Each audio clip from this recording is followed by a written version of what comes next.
Kamusta mga ate, kuya, beshi? Si Chari po ito mula sa The Sun, Moon, Stars, PH Tarot.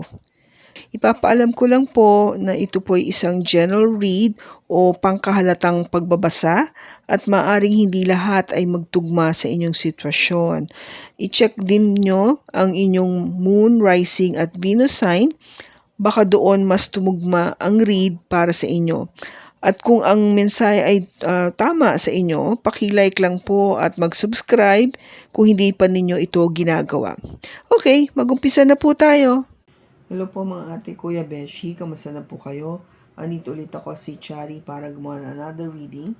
And this is for the sign of Cancer, Sun, Moon, Rising, and Venus. And of course, welcome po yung mga cross-watchers ni Cancer at mga bago po nating mga viewers. Tignan po natin ngayon kung ano yung mensahe na ating pong makukuha para sa iyo, Cancer, at sa iyong person para sa buwan ng Marso 2024.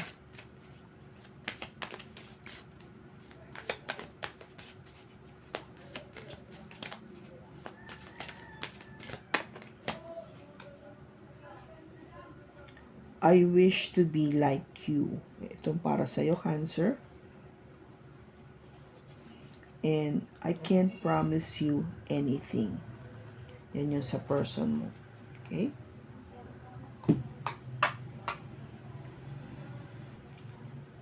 Ang sinasabi mo dito, Cancer, na meron kang parang kagustuhan na sana katulad ako nitong person ko.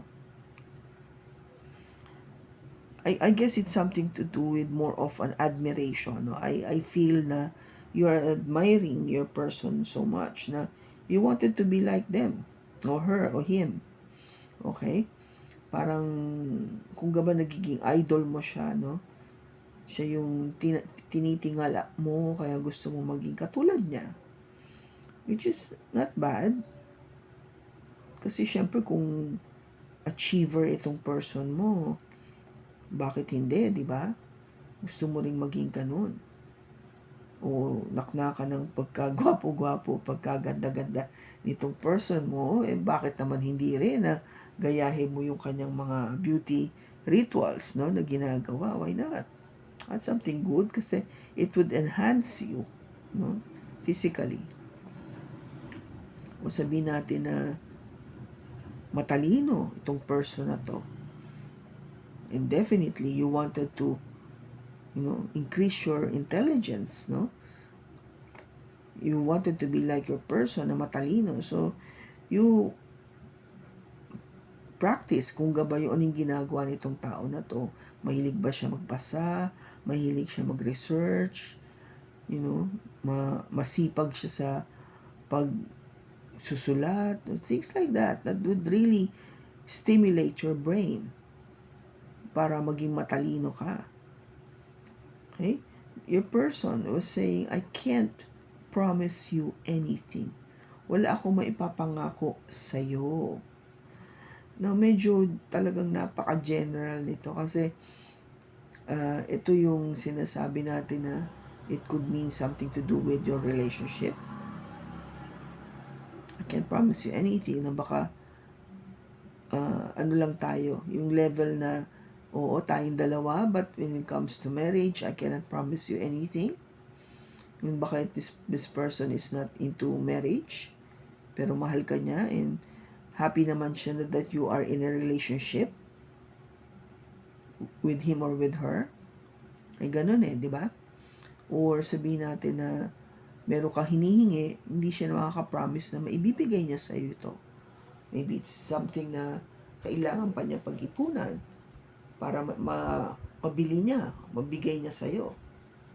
Or it could be also yung oras niya, no, yung time to be with you. Kasi kung itong taong to ay masipag,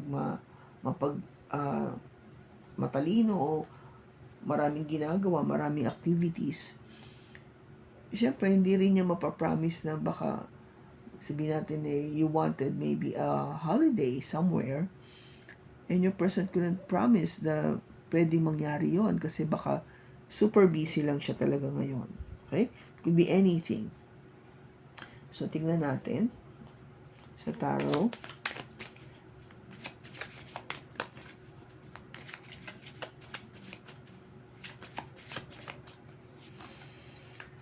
We have Temperance, the Eight of Cups, and the Seven of Pentacles. Bottom niya is the Five of Swords. Person mo.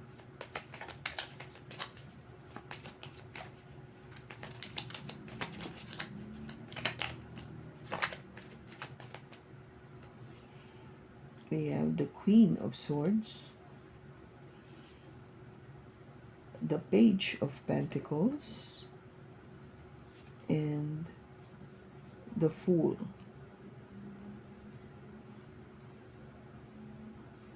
Bottom niya is the Two of Wands. Okay, Cancer. First card mo dito is Temperance. This is an energy coming from a Sagittarius. Okay? So, obviously, tingnan mo, di ba? You're trying to balance things.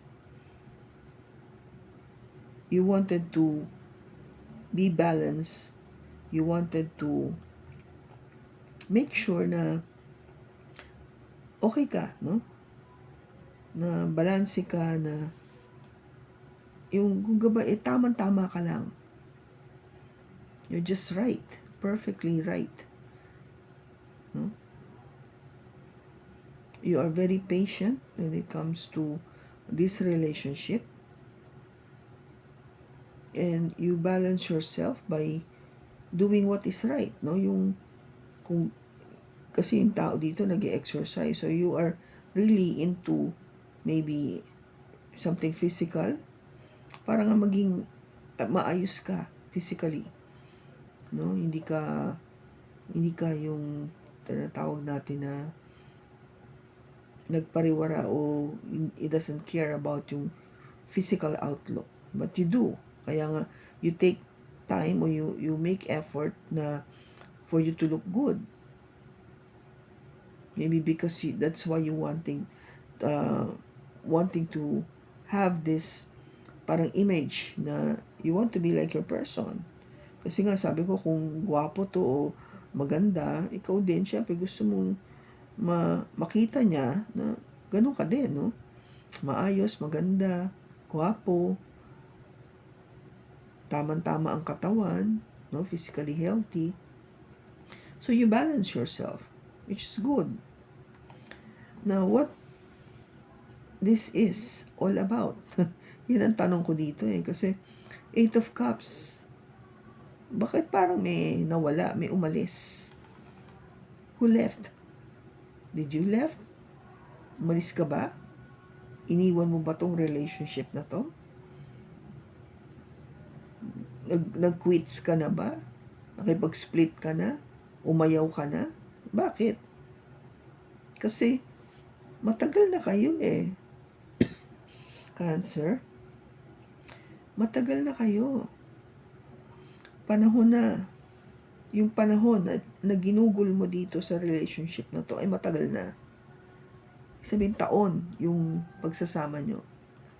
Hindi man kayo kasal, but yung naging boyfriend-girlfriend kayo, or girlfriend-girlfriend, boyfriend-boyfriend, take it as it resonates. Matagal. No? Taon yung binilang natin dito sa relationship na to. Pero, in spite of that, bakit ka nawala, umalis? Why? Why did you left?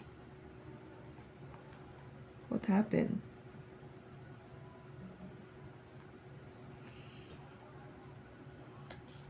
Did you felt natalo ka sa relationship na to? With the Five of Swords? Na parang kahit na anong gawin ko, walang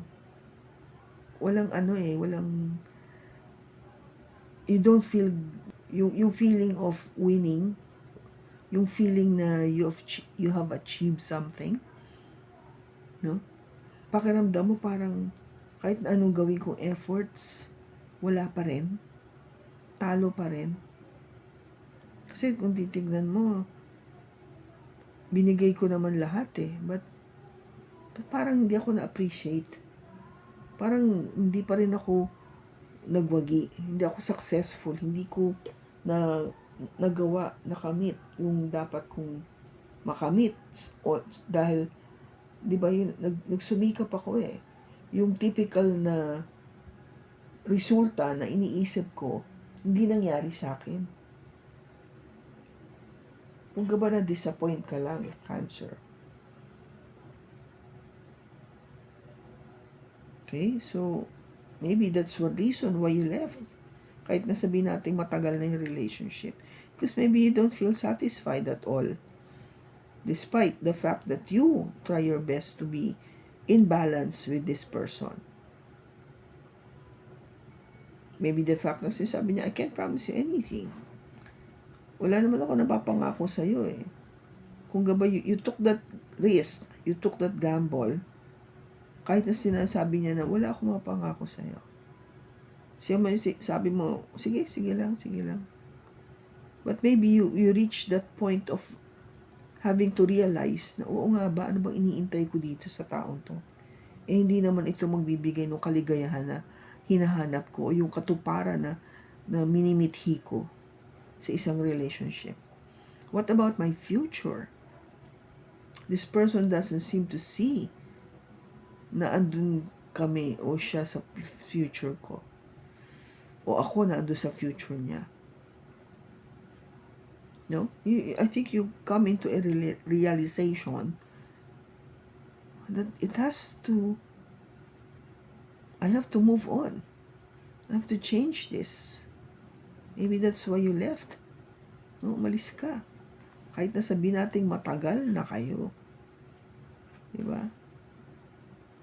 Kasi person mo, with the Queen of Swords, no? Naging ano lang siya talaga, rational, very logical person. Kung ba siya yung sa kanyang pag-iisip, isip kasing ginamit niya dito, hindi masyado yung emosyon, no? On the practical side of life, of having a relationship, ito ako.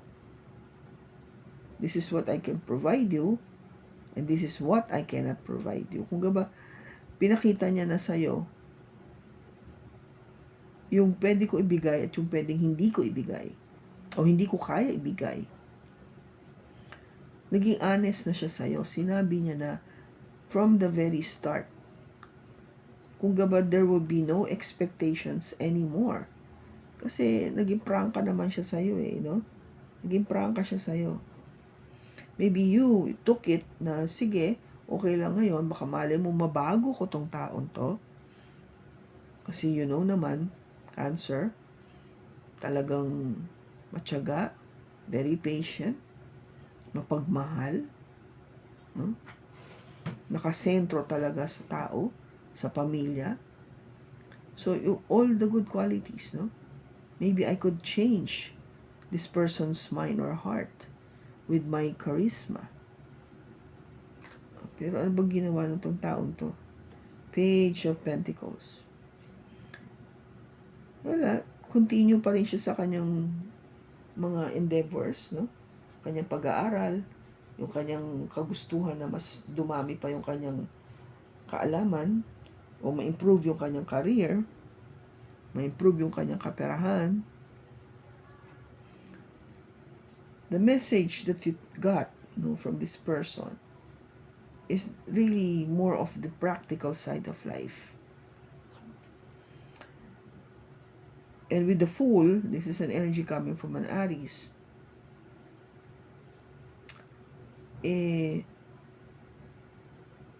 This person will just, go ahead and take risk, no? On things na talagang maybe for you, it's something else. Siya kasi yung tao na very spontaneous. Sige lang. Now, if you might be dealing with an air sign, Gemini, Libra, Aquarius, or an Aries, or a earth sign, Taurus, Virgo, or Capricorn. Okay? So, yun yung mga zodiac sign. Not necessarily, but kung in concern ka lang doon. Okay? Now, sabi ko nga, willing to take that risk. No? Spontaneous, will go ahead. Won't plan. Hindi siya nagpaplano. Sige lang siya ng sige. Bakit? Kasi, para sa kanya, meron na siyang desisyon eh. Ito yung gusto kong gawin sa buhay ko. With the Two of Wands. No? Alam niya kung anong direksyon ang pupuntahan niya. And you can actually see here, ang concern niya talaga is really more of for yourself, sa sarili niya. No? Kasi tinitignan pa rin niya kung ano yung pwede niyang gawin, saan siya pupunta, paano ko ma-improve ito, dito ba baka mas magiging successful ako. You know, all about him or her. Kaya siguro nga sinasabi niya, I can't promise you anything. Siguro nga kasi kung gaba, parang, oo, I like you, I love you, but my goal in life is to really improve myself. Ako muna, bago ikaw. No? Kaya yung idea of getting married, having family, children, malayo pa yan sa aking plano. Iniisip mo naman, sana magawa ko rin yun. Kaya ko ba yun?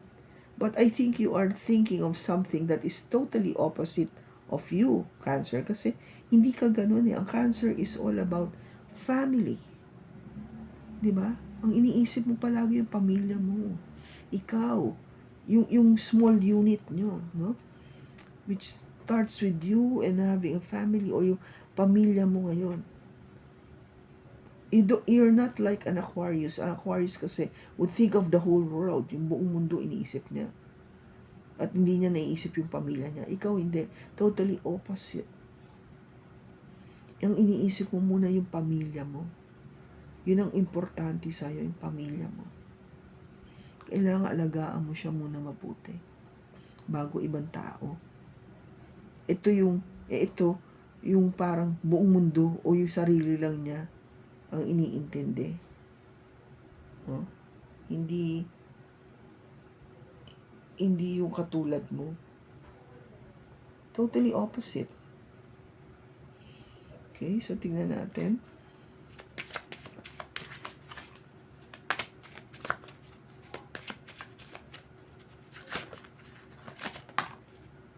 A jumping card, we have Justice.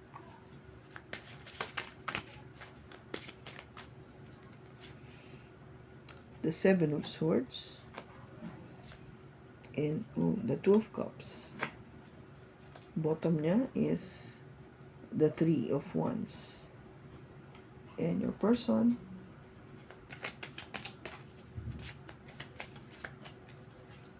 we have the Seven of Pentacles, the Knight of Pentacles, and the Five of Wands. Bottom niya is the Emperor. Okay. Cancer.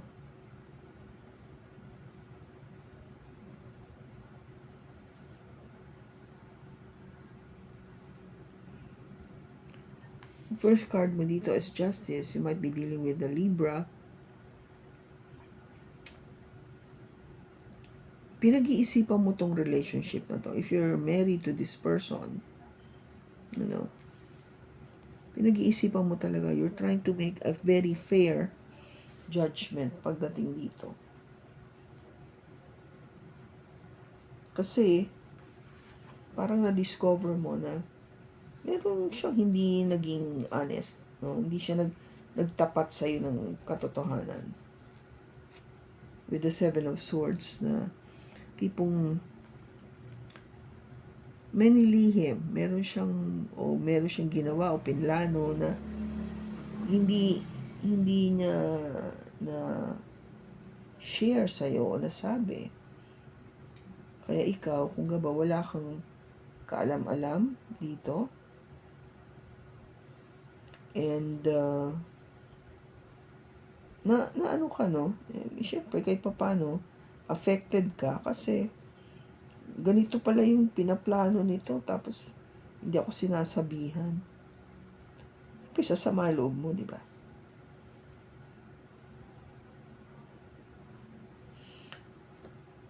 Kasi, yung medyo kino-question ko dito sa akin sarili. Ang sumunod kasing cards dito is the Two of Cups, yung kayo, no? Having met your soulmate. The person might be your soulmate. Pero, bago mo nakita to, o bago, alam mo yung, meron mo na ginawang kasalanan, bago mo masabi na talaga, hindi, ito yung soulmate ko talaga eh. O, okay, compatible kasi kami. Parang, something is wrong somewhere. Diba? Hindi ko magets yung yung sinasabi dito ng cards. To be honest with you, Cancer. Kasi parang, kung babasahin ko na lang siguro this way, then maybe I could relate. Kasi nga, this is all about being balanced, no? Temperance and justice is all about making sure things are equal and fair. But if things didn't work out the way you wanted nga, kaya nagkaroon ng energy of moving out, ng Eight of Cups, which is kung bakit ka merong ganitong pangyayari is because may ginawang kasalanan. No? Somebody lied o cheat o merong ginawa na hindi ka buti-buti, no? Nagkaroon ng mga kunyari, nagkaroon ng bisyo o nagwaldas ng pera or something like that. Kahit na matagal na kayo, no? Nag-walk away ka pa rin. But yung pagtatagal na ka to, kasi because you find this person to be the one. You find this person to be your soulmate. Kaya kayo nagtagal. Maybe that's the way it should be read, no? Kasi kung titignan ko lang yung sunod-sunod, medyo parang hindi ko magets bakit ganun. Now, kasi ikaw, with the Three of Wands, may iniintay ka eh. You're waiting for something to happen. No? May gusto kang mangyari, Cancer.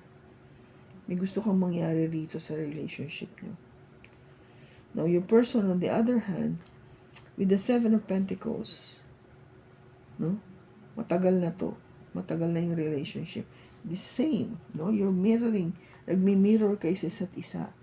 Seven of Pentacles, Seven of Pentacles. Kahit matagal na yung relationship. Yun, di ba? Matagal na talaga yung relationship nyo.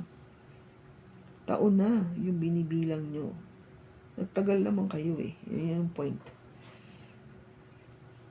Nga lang, mabagal with the Knight of Pentacles. Mabagal yung yung pag-usad ng relationship, yung developments, yung pagkakaroon ng moving forward ba. Maybe your person is really being very cautious about what to do next. Hindi agad siya mag-move, hindi agad siya maggagawa ng desisyon. Kaya nga sabi ko sa'yo, maybe this person is really into himself, trying to improve pa yung kanyang sarili. Kasi Pentacles is really more of yung gaining more or being making sure that this person is financially stable. Kung para mas lalong gumanda yung kanyang career, nag-aaral pa siya mabuti, no? Kaya mabagal siya kumilos. Kaya sabi ko sa'yo, yung plano, kung nag-iisip ka na magpapakasal tayo later, magkakaroon tayong family, hindi pa niya, wala pa to sa isip niya. Sa ngayon ang nasa isip niya is yung sarili niya. Paano siya aangat, no? And because of that, with the Five of Wands, conflict, diba?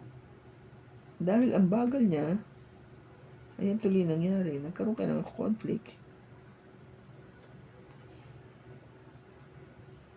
Kasi ang tagal nang walang nangyayari. That is what this is saying. Matagal na walang nangyayari, kaya may conflict. Gets mo? Kaya siguro umalis ka na eh. Kasi nga, kahit sabihin natin, ginawa mo naman lahat para mabalanse yung relationship, pero wala pa rin nangyari, kaya umalis ka na kahit matagal na kayo. And dito, kay person mo, the Emperor, see? Somebody who's very determined, who wanted exactly kung ano yung gusto niya mangyari, yun ang gagawin niya. Again, this is an energy of a Fool. So twice yung ng energy ng Aries dito. Emperor and the Fool is all about being an Aries. You might be dealing with an Aries. Cancer. Or somebody na talagang may posisyon, no? An Emperor is also a boss. Yung tipong meron tong katungkulan, kaya siguro nakafocus sa kanyang kariro, sa sarili niya. No, take it as it resonates. Or maybe gusto niyang maging boss eventually. So, magfo-focus siya sa pagiging magaling. Kaya nga, sabi niya, I can't promise you anything. Not now. At least not now.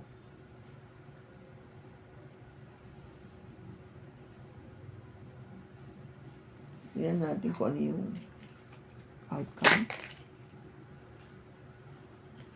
We have the Three of Cups.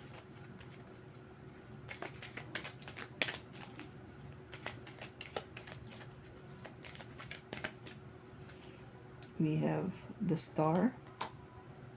And the Emperor again.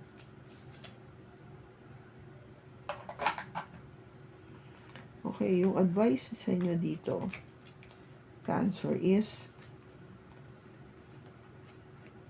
mag-reconcile. Kasi kung umalis ka na nga, if you left the relationship, reconcile, okay? Mag-usap ulit kayo, magkita ulit kayo.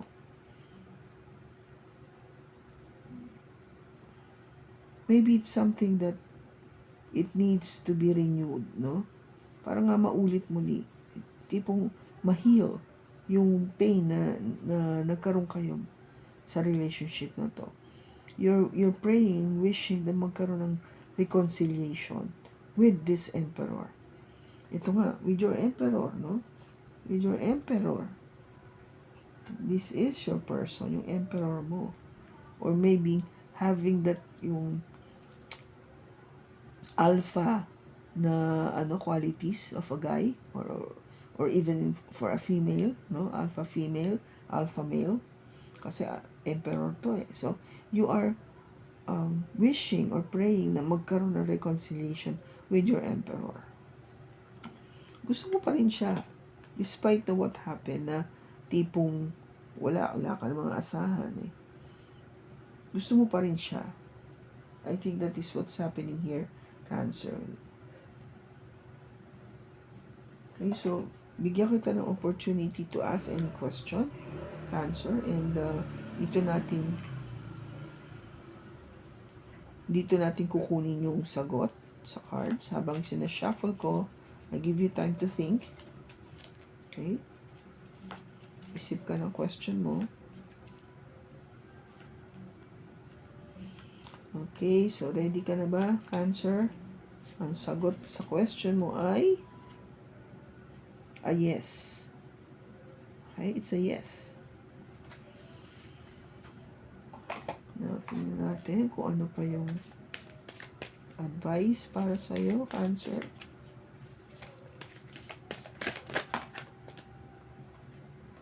It says here, admire.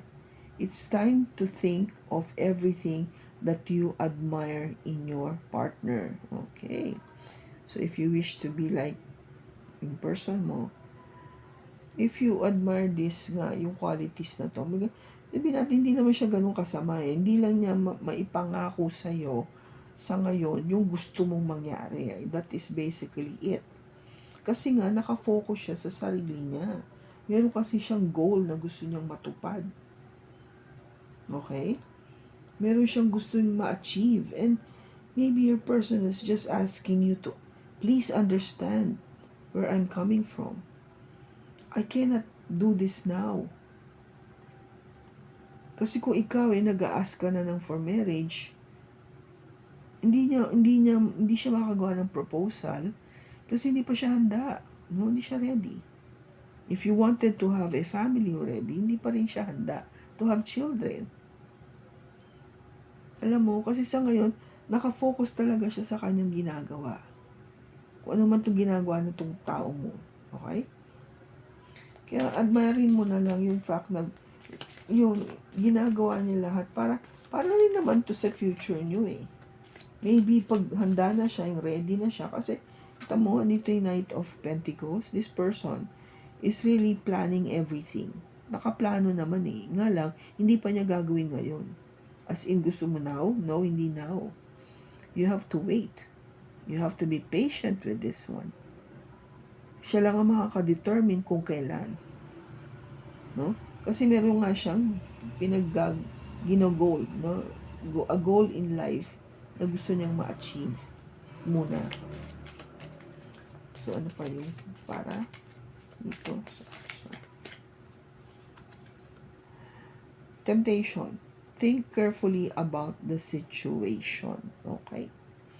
So, isipin naman niya, on the other hand, yung person mo, isipin din naman niya kung ano ba yung nangyayari sa sitwasyon niyo. Kasi, kung masyado na siyang matagal, no, dili-dali sa kanyang ginagawa, sa kanyang gustong ma-achieve, dumadating din naman yung pagkakataon dito, Cancer, that you are getting fed up.